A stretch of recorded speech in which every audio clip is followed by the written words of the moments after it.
Right, and we are live. Welcome to our next level ambitions episode, and this one is called "How Your Competitors Are Using AI to Steal Your Winning Campaigns." And today we have myself, Tyron Spear, Tommy Powers, and Kyra Varier. How y'all doing today? Yeah, Hey, yeah. In the building. In the mhm. building. Yes, sir. Yeah. So obviously, Tommy. So you can go ahead and kick it off because I know you were like, we got to talk about AI because AI appears to be the new shiny object in the marketplace, and people with businesses are are sitting their businesses down to go run behind uh, AI. So what are you seeing? Yeah, I mean, it's a hot topic right now, right? And yeah, I just see, so many people, jumping on this, AI train. And the biggest thing that I saw concerning just, with people that I've talked to, clients and partners and things like that. And it's just kind of like, you know, it's the shiny object syndrome. Like folks is just, to me, they just, they blinded by the shiny object of it because so many people talking about it, people posting everywhere you look, right? Even that was an article we saw where like New York City schools banned Chat GPT. You know what I mean? So it's like, man, this thing is mainstream for real. So because I see everybody talking about it, but I didn't know like mainstream was really talking about it. So this is Yeah. everywhere. Well, the kids got onto it is what Yeah, happened. yeah, yeah. And I mean, usually these days with the kiddies, if you're getting onto something, it propagates pretty quickly after that. But like, yeah, I mean, I think they're right to, quite frankly. I think that, and it's not to say that because AI is bad or anything like that. Absolutely not. Like, I'm a big fan of the direction that tech is taking into the land of AI, but also the education system's not like prepared for something like this. Like, in terms of being able to identify whether a paper that's turned in is actually generated by that kid or whether it's generated by, like, Chat GPT or like a some kind of version of Galactica or what have you, right? So that makes sense to me. But Yep. yeah, it's an interesting world. It's an interesting world. I think that there are a lot of people who are really, really excited about the direction. And I think that's why you're hearing like a lot of this buzz. But I think there's some pitfalls, and it sounds like you and I are kind of pretty well aligned on that. But yeah, I'd love to hear what your thoughts are in terms of the direction that marketers are taking this, and whether or not they're leaning. Like, do you think they're leaning too heavily on AI right now, or do you think it's just because it's novel, it's something that's going to kind of wear off and people get smarter about how they use it in time? Yeah, I think for me, I mean, I can't really answer that directly. I think the problem I have is just, what I'm saying is if you have a process already and you're using AI to make that faster, more efficient, more productive, whatever the case may be, that make a lot of sense to me.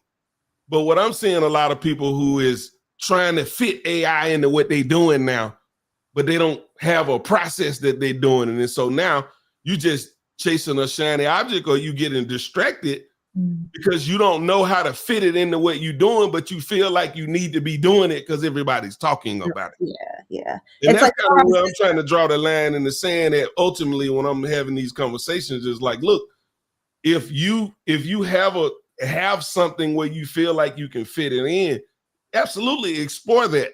But if you just trying to do it because it's a hot thing and you trying to hop on it's like you really need to check yourself and kind of look at the situation and be honest with yourself and say, do I really see where I can fit this into what I'm already doing?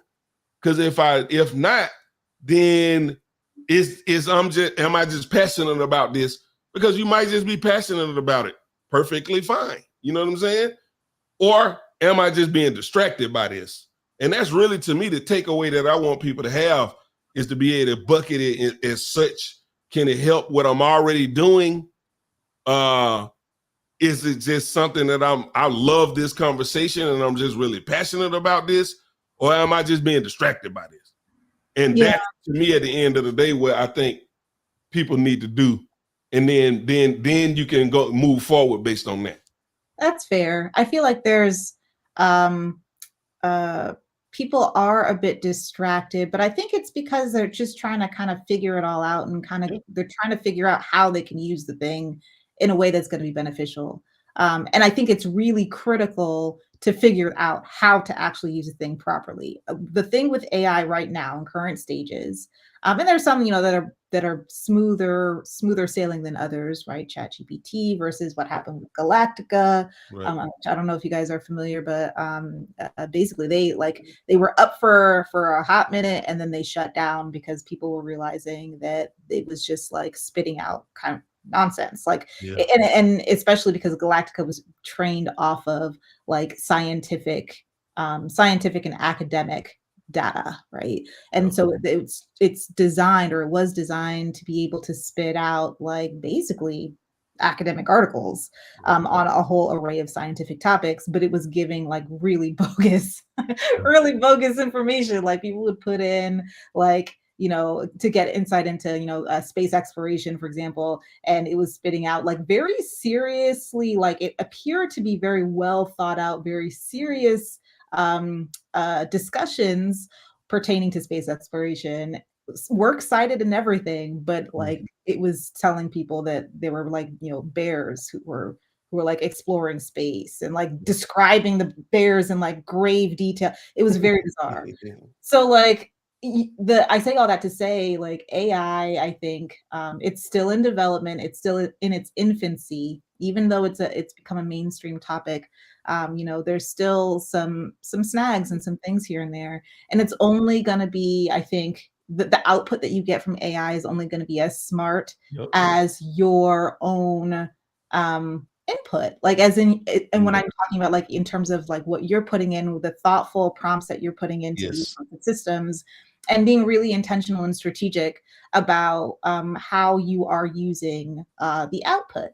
And so like there's really great ways to use ChatGPT, which I imagine we're going to get into a little bit later, but like you just really need to be thinking about it all comes down to like the fundamentals, like the analog fundamentals. From an advertising marketing perspective, you're looking to use these types of things for copywriting or use these types of things for research, you still need to have like a strong system fundamentally that's going to help you. It's going to help drive positive and intelligent outcomes from AI.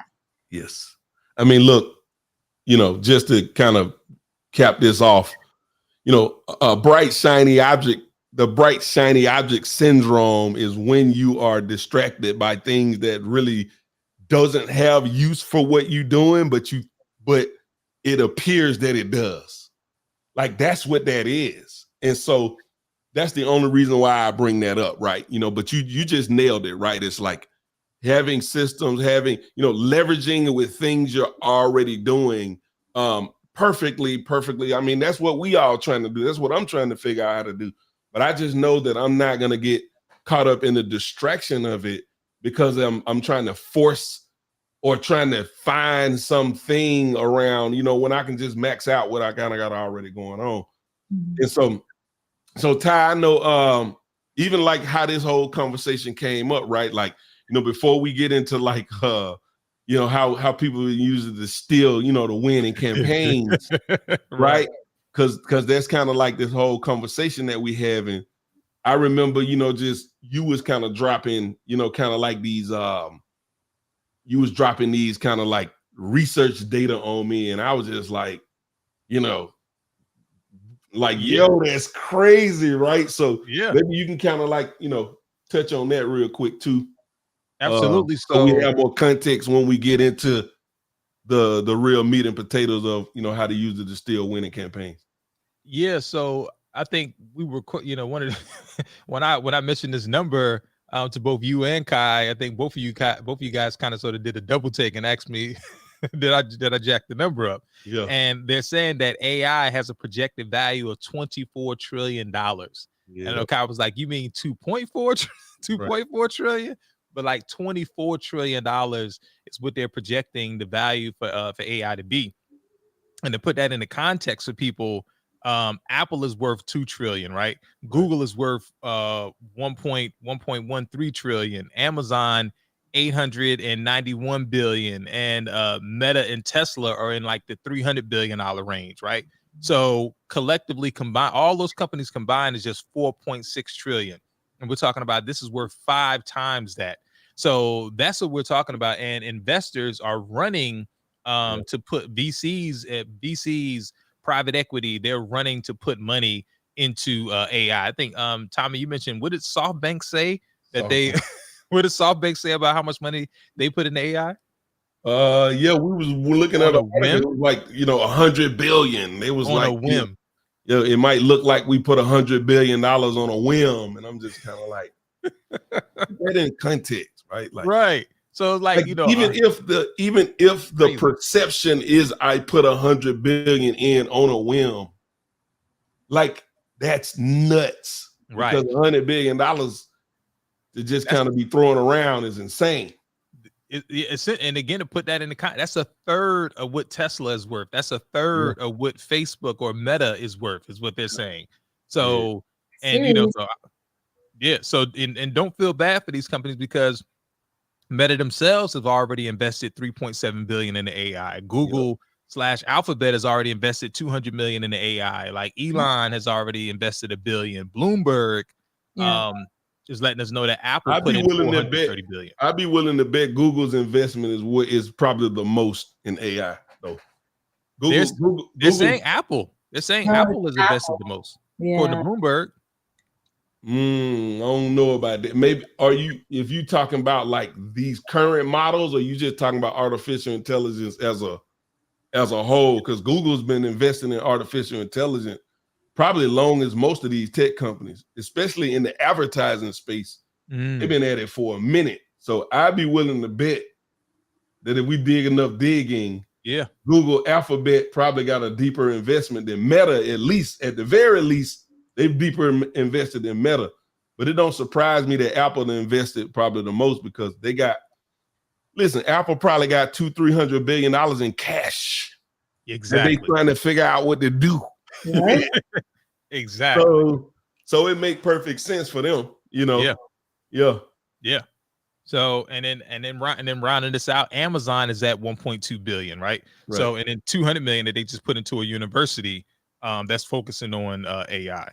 So those are the numbers. So so basically the companies that are already combined 4.6 trillion, they are investing money into this $24 trillion entity that we know as AI. So they're already looking to reap the rewards of investing in the AI. So once AI does reach its valuation of 24 trillion, these companies will just be worth even more than what they are now. And the thing about this too is, right, if you look at these companies, all of these companies are mostly tech companies who make their money either using you as the product or you selling you a product. Which is why we even having this conversation and how it's relevant to e-commerce, because either you are the product or they trying to sell you a product. So it's extremely relevant to the e-commerce world and where we operate in it. I think one of the key points to know about AI, we're going to kind of get into how AI is directly impacting e-commerce. I think one of the key elements to AI is the fact that AI we talk about being data driven in our businesses, but still we make a lot of business decisions off of hunches sometimes. So and those hunches sometimes lead to failure. And we're going to get into that in another episode, the difference between a real CEO, a fake CEO, and a CEO that's someone that's striving to be a CEO, or what we call striving CEOs. But AI is really based off of data. And one of the things that AI is doing is that you can actually, people are using, or e-commerce brands are using AI for price optimization of their products. So a low tech example of this is using like a scraper tool, like a Python or something like that in Google Sheets, and essentially having in your specific niche, for what it is that you sell, having Python have that script go out there and scrape all of the websites that are selling basically the same thing that you're selling, place that into a Google sheet, and then from there you can kind of look at an average of what is the low and what is the high, and then based on your margins and your costs, you can see whether or not you can increase. You can see if increasing the price changes your conversion rate, or if decreasing the price increases your conversion rate, and what that looks like for you on the back end. So that's just one area where AI is going to be impacting e-commerce and be used in a very smart way. What do you guys' thoughts? Yeah, I mean that's pretty good right there. That's really strong. I don't know nothing about no Python. That sound Greek. Yeah. We're using Python, and I know you kind of been down that rabbit hole. Yeah. So just like even with Python, I guess you can probably simplify it a little bit more. Like, yeah, I mean, using Python, like you're hiring someone who knows Python, because right. You're not telling people to go learn Python, right? At all. No, just like you would hire somebody that knows HTML or CSS or web developer. You're essentially hiring someone that understands the Python language to write you some code, and you're not going to have to do anything with it. They're going to run the code, and then from there, the code will put all of the data that you need, which is the name of the website, name of the product, and the price. And it should be in line with because you're going to give them the type of the name of the websites anyway. So you should already know that from your competitive analysis. And which is going to tie into how people are using AI to steal your winning creatives. So you're doing your competitive analysis, you know who your competitors are in the marketplace, and essentially they're going to write a script, a piece of code that's going to go to their website, copy the price points, and then place the price points for you into Google Sheets. That's essentially what the code is going to do. And I mean, you could probably do it with something else, but Python is what most people use for a web scraper tool. And you can hire people for like $30, even off of like Fiverr or Upwork, that can write you a web scraper and then just place the data for you inside of the Google Sheet. And it can run once a month because people aren't changing their prices that frequently. But it can run once a month, and now you can kind of stay on top of your own market and your own niche and your competitors to kind of know what your competitors are charging for their front end products or whatever products that they may be marketing that's similar to yours. So that's what I'm saying. Yeah, I got you. Yep, that make a lot of sense. I know another one. I really like inventory management, the concept of that, because one of the biggest things that we know a lot of e-commerce brands struggle with is cash flow. Right. And a big part of cash flow management is inventory management. Mm-hmm. So being able to leverage, kind of like these tools and stuff. And I don't know exactly what's kind of out there on the landscape, kind of trying to look around and kind of see what's out there. But being able to have a better handle on inventory management is going to help cash flow, which is going to be huge. So that's like one that sounds really exciting to me that I'm sure like people are working on. And then I know I've had these conversations with some other companies, and I'm not going to get into who they are right now, but even with just like the ability to predict buying intent and all of this other kind of stuff like that, machine learning, AI, and all of that, this stuff is being built as we speak. It's existing. Right. Yep, absolutely. I think Howard was about to say something. No, I was just that's like a really gigantic space where there's been a lot of flurry and a lot of activity. I don't think anybody's nailed it yet. And honestly, I think the development is going to take some time to really perfect. Correct. But yeah, I think that's definitely a huge space. I know right now, like, in terms of like the types of moves that e-commerce marketers are making now with respect to AI, a lot of that is around ChatGPT. I'm sure a lot of you have already kind of heard about ChatGPT, just kind of like with general use cases, right? But it's definitely being applied to marketing, and I think that there's a lot of really really efficient ways to use it, again, it's one of those things where like the output is only going to be as smart as the input, right? And Yep. so being intentional about the way in which you actually use ChatGPT and you can use it for all sorts of things, but copy in particular, research is a huge too. But I think the best area where like you're really getting some really cool concepts and some really cool, just like a really cool jumping off paths that's in the area of copywriting on that platform. And I think that the way that you want to kind of go about using that, I know a lot of people are really garnering quite a bit of success in terms of increasing, conversion rates, increasing click-throughs, and all that great stuff on ads, on product pages, and that sort of thing. But it's really not just about, okay, well, write me an ad, and you can do all kinds of stuff. You can tell ChatGPT, like, write an ad for this website, pop the website in, and then ChatGPT like puts an ad together. I wouldn't necessarily copy paste that and just hop it into Ads Manager, of course. But it gives you a very interesting kind of starting point, because you can tell ChatGPT to do things like, okay, well, rewrite this ad, but with more emotional copy. Let's say you're targeting like, a female audience, or your subject matter is one that's got a number of pain points that you really want to like bring out and bring forth. You can create prompts where you are, intelligently kind of guiding ChatGPT along this journey of creating this thing that's going to be more suited to your audience based off of what you know about them. And that's the key, right? Like I keep saying this because I want to hammer it in. Like, you need to have a full and thorough understanding of how your audience thinks. And that's just copy, period. But especially when you're trying to pop it into some AI, that's really going to be rather, more ones and zeros, right? Yeah, So this is not Jarvis. We're not there yet. Yeah. But it's really cool because you can create all sorts of different calls to action to test. You can have you can pop copy in that you've written, and you're just like, this copy is pretty good, but I think it would convert better if it was shorter. ChatGPT shortens copy, right? And it'll do that. And so it's pretty cool because it'll pop out a lot of variations.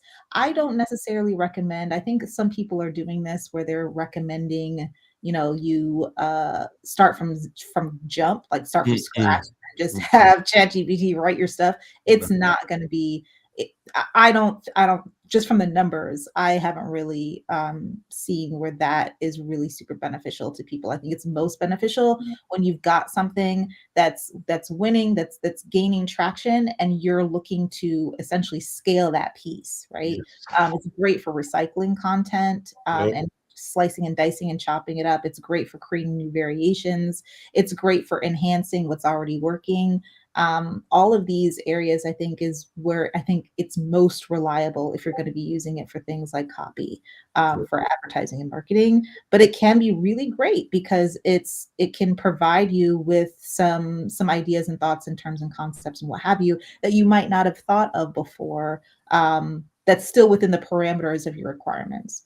And I think that's really cool. Even when you're trying to let's say you're trying to scale out to other international markets, right? Looking to, do some research on what elements are most important to these types of markets, right? Because there's cultural components, there's cultural variance, right? That takes place when you're marketing to, folks in Japan versus marketing to folks in France versus marketing to folks in Dubai, what have you, right? And so you can use ChatGPT to kind of touch on a bit of that. Of course, always get things verified from a marketer or from somebody who's well-versed in those markets as well. But the beautiful part of that I like about it is that you can also translate. So you can take something that you believe is really going to work quite well in that market, and then translate it to that particular language. And it does that pretty well, actually. But yeah, I think it's a really great tool to kind of give you, if your goal is to go from A to D, it's a great tool to get you from B to C or C to D. Yeah. Which is kind of what I was harping on, right? I'm working with it with something. I'm using it with something I'm already working with. Right. Versus no, I ain't doing that. I ain't doing no Facebook ads. but I'm gonna go just let ChatGPT write all my Facebook ads for me, and I'm about to blow it up. Right. Good luck with that. I mean, I'm sure there's, 1 out of 100 or 2 out of 100, that might work out for them, but most people probably not gonna work out for them. You know what I mean? So Right. that's kind of why I was, what I was harping on, and you kind of eloquently, explain that in a whole nother way, probably way better than I could have. Which is, use it to enhance what you already have, because getting something already gonna require a lot of legwork with your understanding your audience and market research and all of these fundamental things that we understand when it comes to sales and marketing and advertising. To be successful, you can't skip. You can't skip the work. Can't skip the work. The AI is not going to allow you to skip the work. It's not that good yet. Could it be there one day? It might. For sure. Maybe. But today, yeah, I don't see it. No, Right. I think that there are some use cases where if you don't necessarily have, but I'm not even talking about ads now. I'm talking about, like, let's say you wanted to test some variations for a homepage and you needed a website headline, right? Right. For something that's like that's that micro, I think that ChatGPT can provide you with some interesting headlines. But it's not going to be like you put in one prompt and you magically get the perfect headlines and then you're done. It's going to require, a number of prompts to kind of get you to that place where you're coming up with some headlines that are actually going to work. It's one thing if you just want a headline to have a headline, but if you want the thing to actually make an impact and do what it's supposed to do, then you're gonna want to put in a little bit more work. But I do think that you can pop in, like, create a website headline off of this website, pop in the URL, and ChatGPT will take a look at what's existing and start kind of drafting some things, and like just kind of go from there. You can pull more examples. You can have create prompts to elicit or like to highlight certain UVPs that you'd like to have highlighted in those headlines. All that great UVP? stuff. Sorry, you said UVP. They know what a UVP is. It's a unique value proposition. Right. So yeah, I think that there's definitely room, like, to help, to have ChatGPT help you out with these kind of micro tasks, right? But again, I just say, exercise good judgment, exercise caution, whatever. People are like using this thing for like creating video scripts, and I think it's cool for like a starting off point, because honestly, I've seen some scripts out of ChatGPT that are better than some scripts that people are paying 10, 15, 20K for, to be honest. Yeah.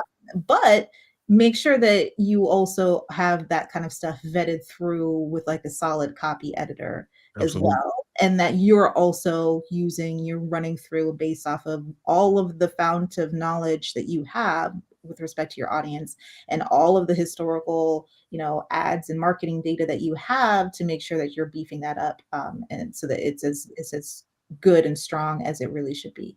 But yeah, it's definitely a good tool.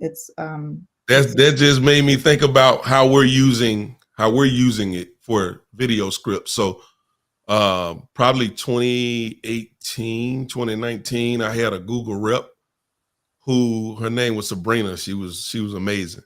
And one of the things she taught me was to create videos, create hook only ads when we're testing for new creative ideas, right? So we're not starting from scratch with an offer that doesn't work already, right?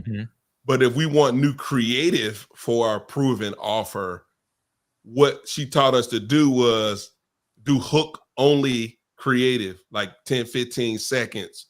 Test like 5 or 10 of those, the ones that get the best pull. Then you take that data to then double down on flushing that script out. That's fine. So now what we can do with a tool like AI, it's 2 things we're able to do with this AI that we're doing. And I didn't even think about this earlier till Kai just said something that sparked this, but we can get the AI to come up with the hooks, and B, create the actual video for us to go and run the test off of. Yep. So that out of 10, we might get 2 or 3 that appears to be worthy of writing and flushing that script out further and investing that time, money, and energy there. And we're using it, and it kind of lends itself to our data-driven approach. We already have a strategy around creative where we use a data-driven approach to creative. We're not getting our clients spending $10,000, $20,000 on videos without any data to know it's worth making that investment. Right. Which is how we even came up with the idea in the first place.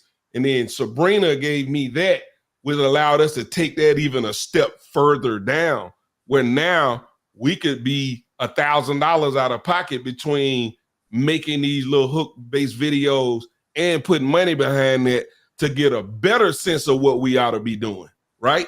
And now, okay, we doubling down in the right areas. And then as we get more data on these creative, we can continue flushing out and investing heavier to the point where we might invest $10,000 in a creative, but we have data to prove that is worth that investment, right? And so the AI is like helping us with that now. And we was literally been using, that's kind of the use case that we're having. So that's a great example of a use case of, we already have a process. This is how the AI is kind of helping us expedite this kind of process that we already have. So hopefully that makes sense. Yeah, that does make sense. Yep. It's interesting too, because in the email space, and Tom, I believe you came across a tool, or came across somebody that was developing a tool to use AI, for email, and essentially what a marketer would be, or an email marketer would be doing if they were actually in your email data, will be looking at, which emails have brought in the most sales, which emails have the highest click-through rate, which emails have the highest open rate. And now AI is able to scan all of your email data, and probably email data that's similar to that's other brands that are similar to yours in the marketplace. So let's just say on Klaviyo, right? Let's just say that it can scan all of the emails in the toy niche, right? So the Barbie doll niche, and it saw that, okay, well, these types of emails have a great open rate. These types of hooks have a great click-through rate. And now it's generating, not copying or plagiarizing, but it's generating emails similar to that, or it's kind of giving you data to kind of go off of to say, hey, maybe you may want to, maybe it's providing suggestions for titles and suggestions for call to actions in the email. And now you're seeing an improvement in your emails. Also, actually giving you suggestions with how to properly segment which audiences to email now, which audiences to email for replenishment, which audience to email for bringing them back so that they can buy again. Like all of those types of things, AI is being used for in the email marketing space. That already exists. That tech already exists, to the point where it's writing the emails and it's doing the segments. And you just going in and clicking buttons and firing off stuff. It's kind of insane. Yeah. I'm sure we're gonna have this conversation on another episode, but absolutely. Oh my God. Yeah. Mind blowing. Mind blowing. Yep. And another way that this is actually interesting. So when it comes down to image recognition, so from what I understand, Kai, you were actually working with a brand, working with the fashion brand, I believe, or maybe you had just mentioned this before, tell me if I'm wrong, but you were working with the fashion brand that when they allowed people to search based on what they were wearing, they saw an increase in their sales conversions versus them having to type in, pink shirt or whatever. Is that the case? So yeah, I mean, so what was happening is they were actually using AI. Well, there were a couple things. They were using AI to identify and get a sense for what people's preferences were, like off of the site. But honestly, here's the thing. so the technology that they were using is not publicly available to the market, so I can't really talk Wow. a lot about it. They're part Mm. of they're part of an e-commerce aggregator that has invested into AI technology. Ah, So Mm. they got that in through that company. It's not something mm, that's publicly available. okay. But yes, Secret, they were secret. able no, they were able to essentially use, and I think part of it is a bit of machine learning as well. So it's not straight AI, but they're Yeah. also using a lot of technology that's enabling them to understand customer preferences, especially like returning customer preferences and like the preferences among their most loyal followers, so that they can help kind of develop out new product lines. And also just to be able to make their campaigns to those audience segments way more personal, Hmm. um, and thereby way more effective. So that's what they were Right. doing. I don't know if that was the brand you were talking about, or if you're talking No, about that is. Yeah, okay, no, yeah. that's definitely the brand. And personal, and I don't want to step away from this, but you just said they was able to make these offerings a lot more personal to the brand. I've seen personalization, just from like a geographical area, right? So if you live in Atlanta and I'm suggesting things to you, because I actually seen this on the Fashion Nova website. So Fashion Nova was actually saying that women in Atlanta are, love X, and they saw an increase in conversions. I actually tested that on an e-commerce product, and I saw a nice increase in conversions. So being more personalized any way that you can, people born in February, whatever the case may be, right? You will see a bump in your conversion rate when you do that. So, and in this image recognition space, this was a very big thing. So much so that we even know somebody, Jewel Burke Solomon, her partner, Jason Crane, who's now the president of Slutty Vegan. They actually sold a company that had this technology inside of it called Park Pick to Amazon.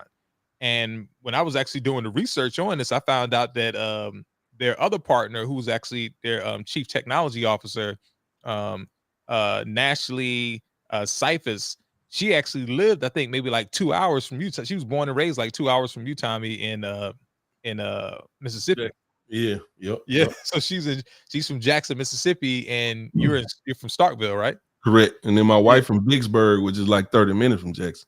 Wow. Hmm. Yeah. So that was, so image recognition, using AI for personalization on your site. The closer you can use AI to get to your customers' preferences, you're definitely going to see an increase in your sales.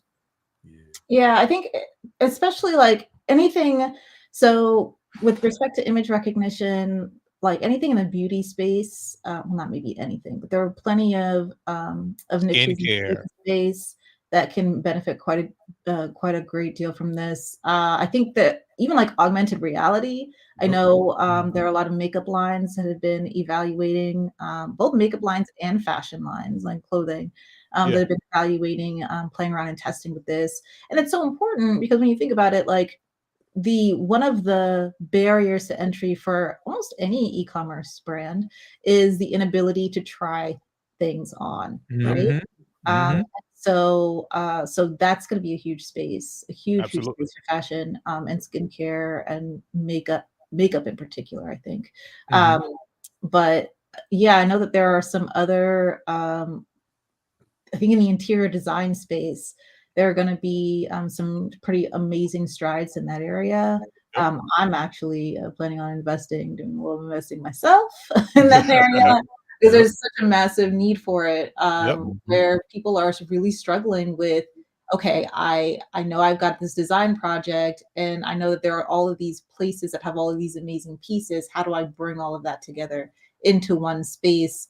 And accurately be able to plan out like a room or a house or an Yep. entire building, and like based off of what's actually available for me to buy online. Hmm. That's the thing, right? Is connecting, connecting products to people to the actual transaction and making that an entire seamless experience. I know Yeah. some interior design firms are looking into this, but I also know that there are a number of rather large companies that are selling, furniture, selling decor, that sort of thing, that are looking into this as well.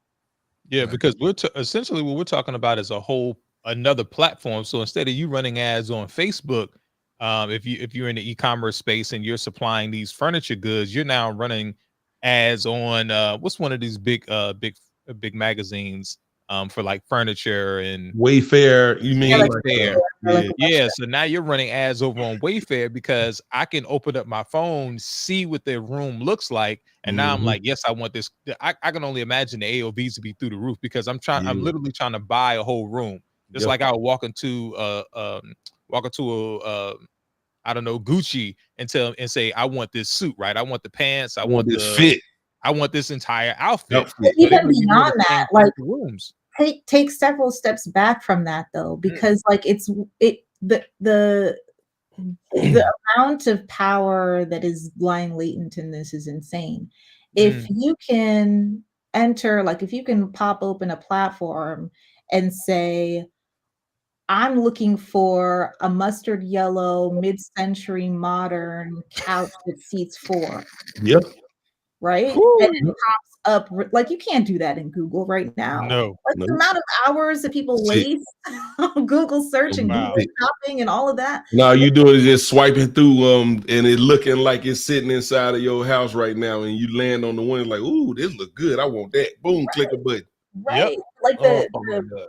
the most powerful capabilities are really in terms of just simplifying and making the search Yep. element so Yep. much easier. Yeah. Right. That's Crazy. the biggest thing for, there are a number of platforms that are working on this, and I fully intend on investing pretty heavily in this space because Yeah. I know Yes. what the power is. I know where that power lies, and I Yep. know how much time people spend who haven't, like, hired interior designers or haven't hired fashion stylists, haven't hired all these people to do this work for them.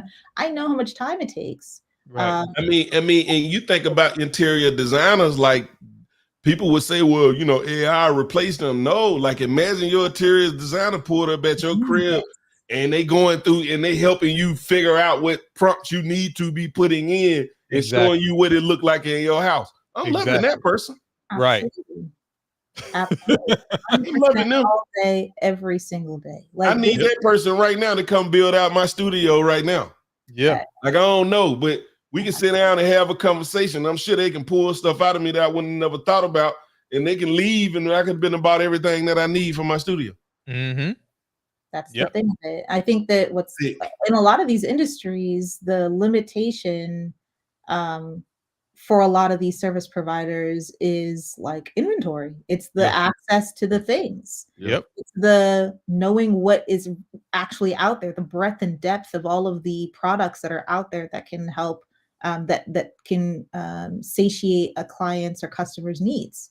Yes. And when you introduce something like AI into the mix, and then you start to introduce some of these platforms that are in development, like, it's game over, Yes. Right. because now you have access to, like, you can, not yet, but in the future, you'll be able to gain access to some of these, stores of products and what have you, that you perhaps weren't getting access to before. Yep. Especially like in like the antique space and like the auction space, and like, I mean, the Mhm. possibilities just become endless on Mhm. the interior design front. So yeah, I think it's going to be really, really interesting. I think search based, like, image recognition software, like just creating these massive databases. Mhm. Of course, it means that the AI has to be trained on these things, right? Which is a Yep. Yep. whole nother challenge. Right. Luckily, I mean, I'm glad I'm not on that product development team And to we solve that. But I think that there's just so much potential.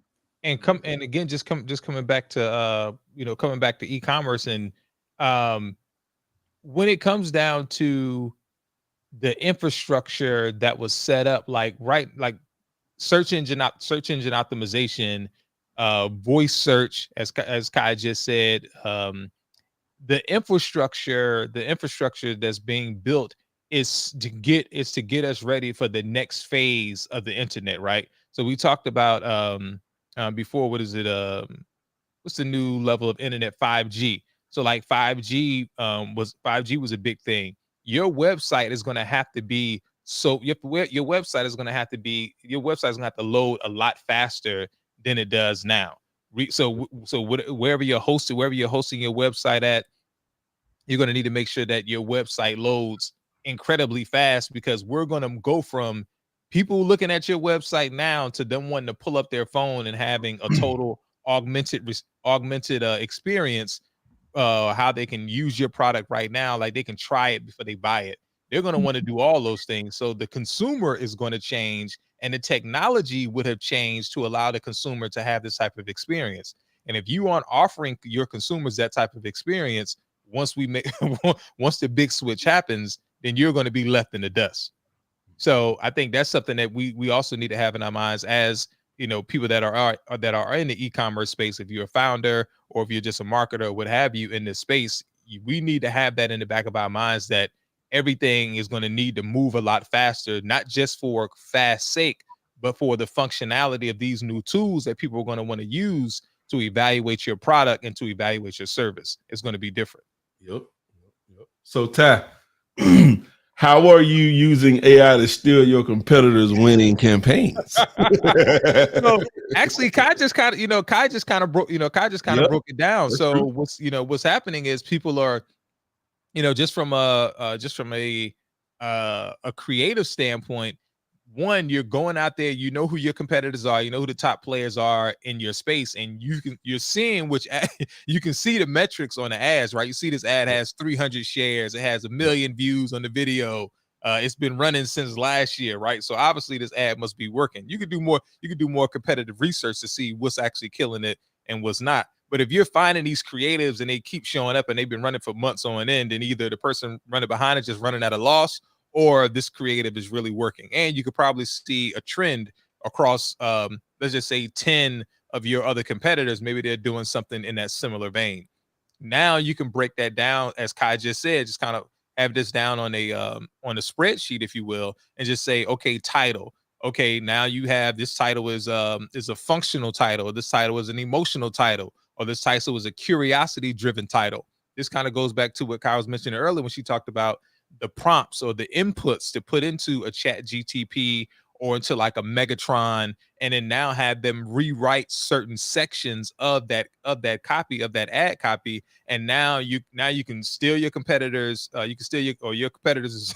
This is what your competitors are doing to steal your creatives, or this is what you can do to steal your competitors' creatives and create better creatives on top of it. That's what they're doing. So essentially, just to go back to it again, get the people are taking their creative from Facebook, or they're transcribing a video from YouTube, breaking it out into sections and saying, okay, this is the headline. This headline is an emotional driven headline. So I need another emotional driven headline. This story right here is based off of something that's embarrassing, or it's based off of something that's funny. So now you need to have another funny thing in that section, or now you need to have another embarrassing thing in that section, and then the call to action. You can have it rewrite the call to action, just like Kai told you.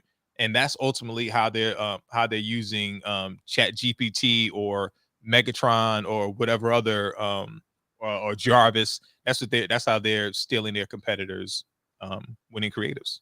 Now, mind you, and I'll say it again because I said it. I probably said it at least 3 or 4 times, but it's really important. I think that the people that are doing this, and I don't know names or anything like that, I think marketers are just really excited about it. And I think especially like in the internet marketing space, there's a propensity to quote unquote funnel hack, which that's another get into that some other podcast. Whole other podcast. But I think that there's a the folks that are doing this well and ethically, right, are the folks that are really just understanding what is about this thing, about this campaign, about this whatever that makes it go. What is it about this that makes it work? Right. Yep. And then they're leveraging that idea space, right? Not that exact like word for word copy, but they're leveraging the idea space and saying, okay, ChatGPT, okay, Megatron, okay, whatever.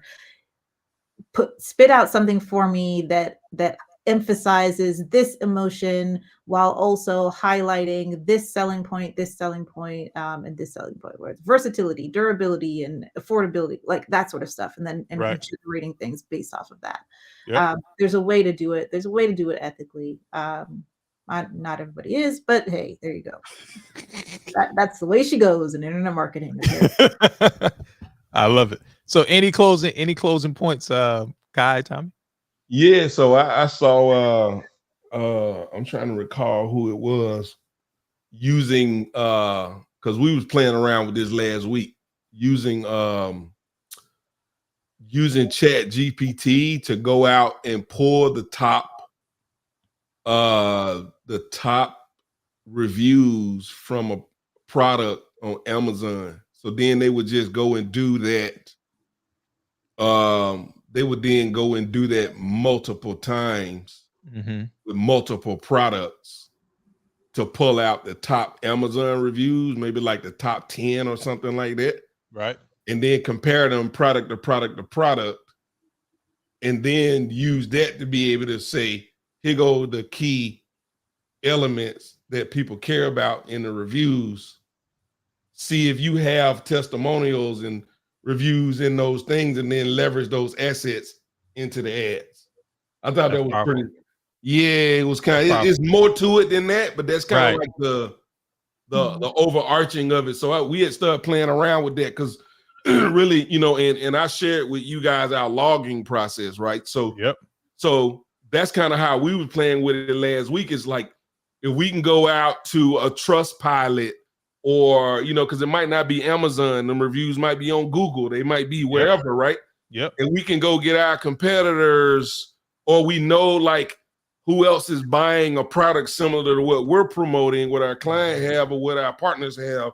Then we can go out, find all of those, then leverage that to say, what are the common themes here?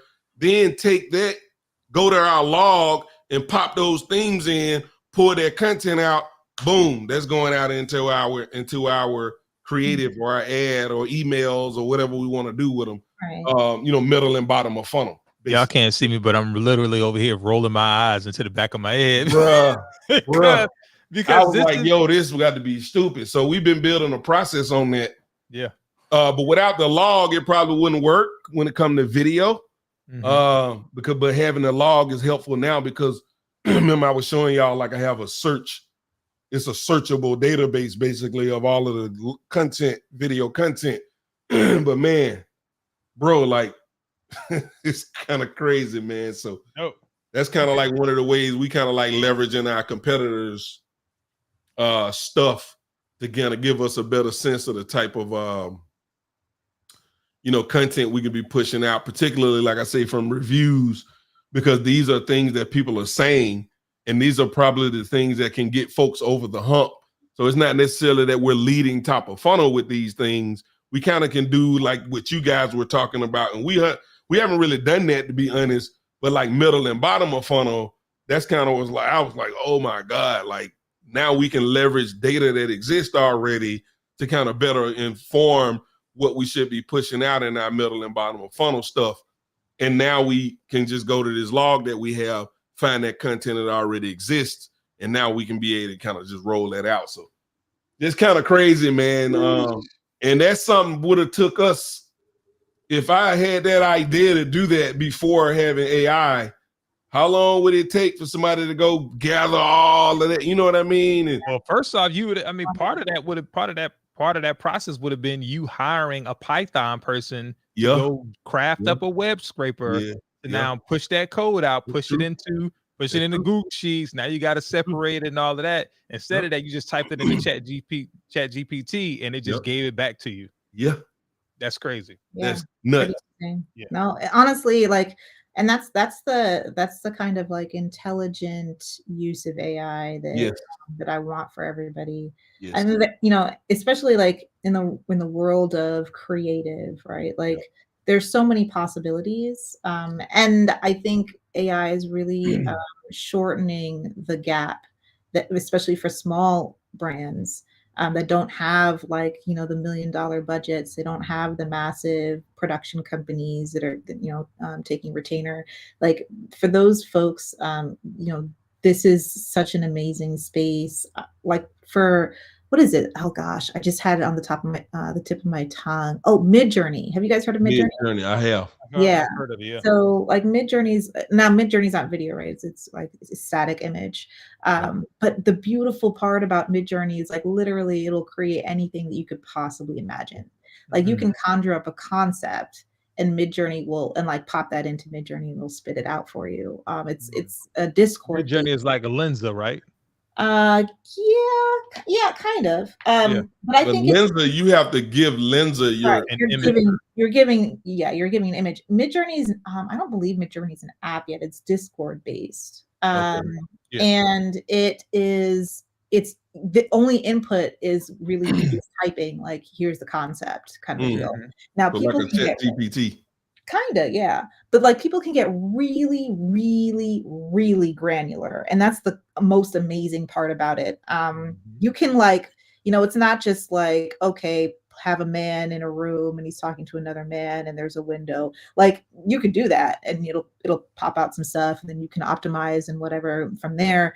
But the cool part about Midjourney is you can get into like styles. You can say, put this together in the style of Vincent Van Gogh, or put this together in the style of, you know, Denis Villeneuve, or like put this together in the style of like a super cinematic, like Lord of the Rings, you know, whatever, right? And it'll create based off of all of these inputs. You can, you know, put things in like CGI, VFX, you know, 4K, high contrast, you know, it's really really amazing what it can do, and it'll create these really striking pieces of creative like where it's just like show stopping. It's not going to be like a lot of what you're seeing or you know when you're scrolling your news feed for example. And we've been using Midjourney and testing a whole host of different creative concepts using this thing, and the scroll stopping in particular, CTRs skyrockets. Of course, there's all these other elements, right, at play in terms of getting really great CTR. But I think that, you know, all else being the same, where the only variable is the creative. And when we started introducing some of these Midjourney generated stuff, you know, we've seen increases in CTR upwards of like 64%, which is significant. So I think that, you know, there are all of these amazing tools for like, even if you don't necessarily have, I mean, you can take a competitor's concept, for example, you know, and you can, you're not going to like be uploading that concept or anything like that, but you can study why that worked and then use something like Midjourney to help kind of flesh out based off of the point that you know the kind of point of concept, right? Help flesh out stylistically what that should look like, and it's coming up with some really really incredible things that really gets people to stop and scroll. I think this is really beneficial, especially for brands that are looking to leverage like cinematic style branding, or like even just like certain genres of advertising, like humor, especially. It can be really useful for that. And it's just really great because you don't need a massive team. You just need somebody who's really intelligently thinking through all of the various elements of, you know, what makes a creative alluring and appealing and compelling. So, Wow. I think this is I think, you know, you know, people in e-commerce founders speaking directly to you. I think this is a time for you to kind of take a deep breath and really focus on your internal workflows and your internal processes, and now layer those processes with AI. Going back to what Tommy just said, and then I'm gonna pivot into what Kai just said.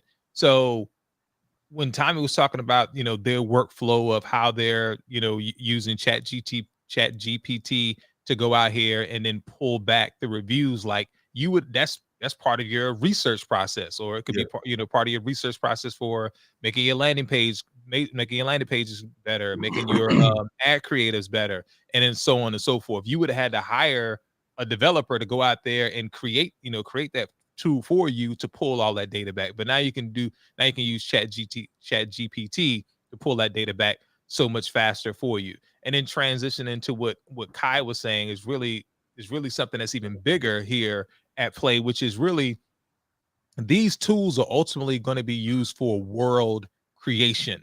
Yeah. So what does that have to do with you? Well, your brand, essentially, you're trying to create a world around your customer, and your brand is that world. So when you start thinking about it from that perspective, and you think about the tool that that Kai just mentioned, and along with these other tools like Unreal Engine is going to become a part of your creative process. We just looking at some stuff from Unreal Engine last night, and then NVIDIA also is coming up with a world creator as well. So people again will be able to step into this world of this marketing world, if you will, or this world that you create, so they can kind of step into that and understand more about not just understand more about your product, but really experience your product. And you can now give them an experience. Right now, the experience that we're used to giving people is delivering them a box, they open it up, and now they have this unboxing experience, right? Or they have whatever experience that they have by going through your sales funnel or going to your marketing pages or reading your copy or whatever. But ultimately, you're going to be able to place people in a world that you have created for them and turn around and sell and monetize them. And the sales and the conversion rate I know is going to be through the roof when done right. So really get that into your mind conceptually. From a branding standpoint, you should have that in your brain already, but understanding that these tools are going to be used for you to create worlds for your customer. And if we get down to the personalization standpoint, you may be creating a New York, an Atlanta, a Chicago, or wherever your people are at. That word, that you may have micro worlds within the world that you're creating. That's what my. But even like more. I say that's what I'm closing with. I said that's what I'm closing with. Okay, but even more poignantly though, the world can be just as small as like a boutique or your own closet, right? Like for fashion brands in particular, this is going to be huge. I mean, we already saw to some degree. We saw virtual runways and that sort of thing. Crushed the game with that. And yeah, Metaverse. Oh my gosh, that's right. But you're gonna start seeing more and more of these kind of like to Ty's point, these world building type of concepts where you can step into a full blown boutique and try on whatever it is you want to try on. Yep.